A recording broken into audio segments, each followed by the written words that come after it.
जो भी तू कर रहा है, यीशु वो देखता है। हर पल का तुझको इंसान, हर पल का तुझको इंसान, देना हिसाब होगा। इंसाफ का तराजू यीशु के हाथ होगा। परम प्रभु परमेश्वर पिता को महिमा और बड़ाई हो। आइए हम आज का मनन के लिए भजन संहिता का पुस्तक उसका 62 अध्याय हम देखेंगे। सचमुच मैं चुपचाप होकर परमेश्वर की ओर मन लगाए हूँ। मेरा उद्धार उसी से होता है। सचमुच वही मेरी चट्टान और मेरा उद्धार है। वो मेरा गढ़ है, मैं अधिक न डिगूंगा। परम प्रभु परमेश्वर को महिमा और बड़ाई हो। यहाँ हम ये भजन में देख सकते हैं कि भजनकार अपने बचाव में आने वाली जितना भी प्रतिक्रिया है वो सारे प्रतिक्रिया को रद्द करता है और पूर्ण हृदय से, पूर्ण दृढ़ता पूर्वक परमेश्वर का बचाव पर यहाँ भजनकार उनको भरोसा करता है। सचमुच में चुपचाप होकर परमेश्वर की ओर मन लगाए रहूंगा। चुपचाप होकर परमेश्वर की ओर मन लगाना, ऐसा संकट की परिस्थिति में, क्योंकि 3 वचन से आगे हम देखेंगे तो उनका संकट कैसा था। तुम कब तक एक पुरुष पर धावा करते रहोगे कि सब मिलकर उसका घात करो। वो तो झुकी हुई भींत या गिरते हुए बाड़े के समान है। हो सकता है यहाँ पर भजनकार अपने आप को वृद्ध अवस्था भी हो सकता है, अभी मरने का अवस्था में हो सकता है।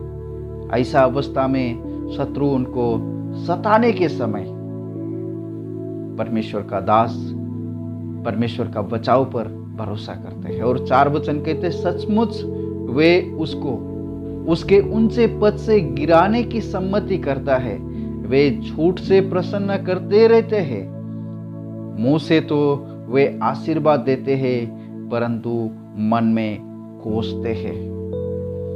मेरा प्रियो, यहाँ पर हम देख सकते हैं शत्रु यहाँ पर एकदम नजदीक का लोग है, क्योंकि उनका मुंह से उनको आशीर्वाद देने वाले लोग, हृदय में उनके लिए कड़वा कपट रखने वाले लोग उनको यहाँ पर दाऊद यहाँ पर हम देख सकते हैं। और 5 वचन में कहते हैं, हे मेरे मन, परमेश्वर के सामने में चुपचाप रह, क्योंकि मेरी आशा उसी से है। कितना सुंदर बात हम यहाँ पर हम देख सकते हैं। मेरा प्रियो, हम कभी कभी अपने आप को तो समझा लेते हैं, परंतु हमारा मन बार बार हमारे विरुद्ध में हमारा डर के कारण बन सकता है, हमारा जीवन को फंसाने का कारण बन सकता है। भजन संग्रह 42 अध्याय के 5 वचन में भी कहते हैं, हे मेरे प्राण तू क्यों गिर जाता है।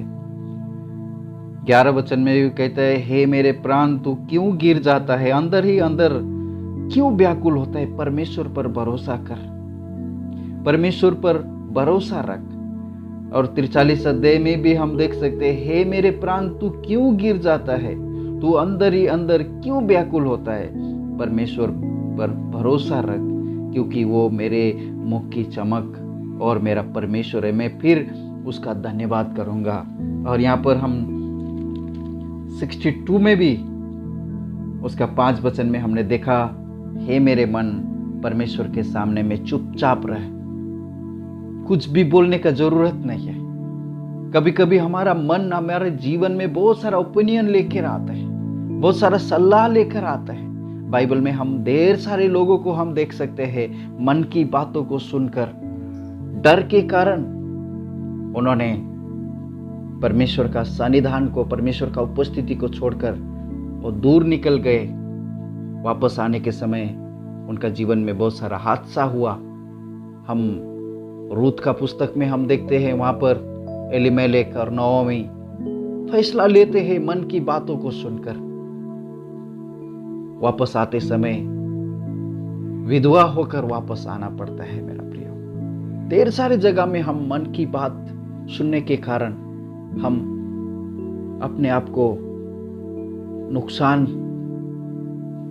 पहुंचा सकते हैं। इन मन की बात सुनने से कई जगह में हमारे लिए नुकसानदायक हो सकता है। परमेश्वर के वचन में जब हम देखेंगे तो यहाँ पर भजनकार कहते, हे मेरे मन परमेश्वर के सामने में चुपचाप रहे।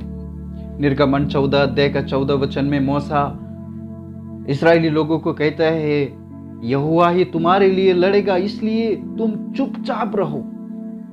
चुपचाप रहने की अनुमति यहाँ पर परमेश्वर का दास इस्राएली लोगों को देते हैं। भजन संहिता में भजनकार अपना ही मन को खुद को कहता है, चुपचाप रहे, परमेश्वर पर भरोसा कर। हमारे विचार हमको कभी कभी धोखा के रास्ता में लेकर जाते हैं। और इतना ही नहीं, जब हम इसी अध्याय का भजन संहिता का पुस्तक उसका 62 का 6 वचन में, सचमुच वही मेरी चट्टान, मेरा उद्धार है, वो मेरा गढ़ है, इसलिए मैं ना डिगूंगा। मेरे उद्धार और मेरी महिमा का आधार परमेश्वर है। मेरी दृढ़ चट्टान और मेरा शरण स्थान परमेश्वर है। हमने 61 में भी हमने देखा था कि परमेश्वर उनके लिए शरण स्थान है। 61 का 3 वचन में, क्योंकि तू मेरा शरण स्थान है और मेरे शत्रु से बचाने के लिए ऊंचा गढ़ है। और हम 62 में भी ये बातों को हम देख सकते हैं। मेरी चट्टान, मेरा दृढ़ चट्टान और मेरा शरण स्थान परमेश्वर है। इतना विपत्ति के बीच में भी परमेश्वर का दास उनका लोगों से कहता है, हे लोगों, हर समय उस पर भरोसा रखो, उसे अपने अपने मन की बातें खोल कर कहो। परमेश्वर हमारा शरण स्थान है।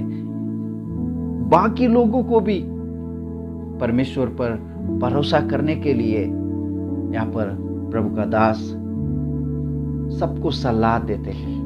मेरा प्रियो, यहाँ पर हमने उद्धार की शब्द को हमने देखा था। कई भजन में हम इस उद्धार का शब्द अलग अलग परिस्थितियों में, अलग अलग प्रसंग में इस शब्द का इस्तेमाल किया हुआ हम देख सकते हैं। कुछ जगह में क्षमा के लिए, कुछ जगह में छुटकारे के लिए और कुछ जगह में बचाव के लिए इस शब्द को इस्तेमाल किया है। परंतु जब हम नया नियम मत्ती लिखित सुसमाचार 1 अध्याय 21वें वचन में हम पढ़ेंगे तो यहाँ पर इस तरह से हम देख सकते हैं, वो पुत्र जनेगी और तो उसका नाम यीशु रखना, क्योंकि वो अपने लोगों का उनके पापों से उद्धार करेगा। यहाँ पर उस उद्धार शब्द का अर्थ कैसे गंभीर बातों को दिया गया, ये नया नियम में हम महसूस कर सकते हैं। पुराने नियम में कोई भी परमेश्वर का लोग ये शब्द का इस्तेमाल तो वो लोग ढेर सारी जगह में करते थे, परंतु ये शब्द का सही अर्थ में, सही मायने में क्या है, प्रभु यीशु मसीह के जीवन में पूरा होते हुए हम देख सकते। वो पुत्र जनेगी और तुम उसका नाम यीशु रखना, क्योंकि वो अपने लोगों का उनका पापों से उद्धार करेगा। मेरा प्रियो, प्रभु यीशु मसीह पापों से उद्धार करने वाला है। प्रभु यीशु मसीह उद्धार करता है। प्रभु यीशु मसीह मुक्तिदाता है। और पुराना नियम में ये उद्धार का शब्द ढेर सारी जगह में इस्तेमाल तो किया गया, अलग अलग प्रसंग में, अलग अलग परिस्थितियों में, परंतु नया नियम में ही हम लोग इसका सही मायने में, इसका सही अर्थ हम देख सकते हैं। मेरा प्रियो, जब हम 62 भजन संहिता का पुस्तक उसका 9 वचन में देखेंगे तो सचमुच नीच लोग तो अस्थाई और बड़े लोग मिथ्या ही है। तौल में वे हल्के निकलते हैं, वे सबके सब सांस से भी हल्के हैं। अंधेरे करने पर भरोसा मत रखो और लूटपाट करने पर मत भूलो। चाहे धन संपत्ति बढ़े तो भी उस पर मन न लगाना। परमेश्वर ने एक बार कहा है और 2 बार मैंने ये सुना है कि सामर्थ्य परमेश्वर का है। परमेश्वर का भक्त का जीवन में हम देख सकते हैं, एक ही बार परमेश्वर ने कहने से उन्होंने 2 बार सुन लिया। मेरा प्रिय, परमेश्वर का आवाज को सुनने के लिए हमारा मन, हमारा विचार, हमारा अंतस्करण हमेशा खुला रहना चाहिए। उसका 12 वचन में कहते हैं, और हे प्रभु करुणा भी तेरी है, क्योंकि तू एक एक जन को उसके कामों के अनुसार फल देता है। मेरा प्रियो, जब हम मन के विषय में हम पढ़ेंगे तो यिर्मयाह की पुस्तक उसका 17 अध्याय 10 वचन में प्रत्येक का मन जांचने के लिए और उसका कामों के अनुसार उसको प्रतिफल देने के लिए मैं यहोवा परमेश्वर हूँ बोलकर परमेश्वर स्वयं ने इन सारे विषय में कहा गया। मेरा प्रियो, आज आप क्या सोच रहे हैं? आज आप क्या बोल रहे हैं? क्या आप यहोवा का आवाज को सुनने के लिए आपका मन तैयार है, या तो अपना खुद का आइडिया से, आपका खुद का तजुर्बा से आप जी रहे हैं? प्रभु इन सारे वचनों से आपको आशीष दे, अनुग्रह दे। आज का दिन आपको आशीषमय हो।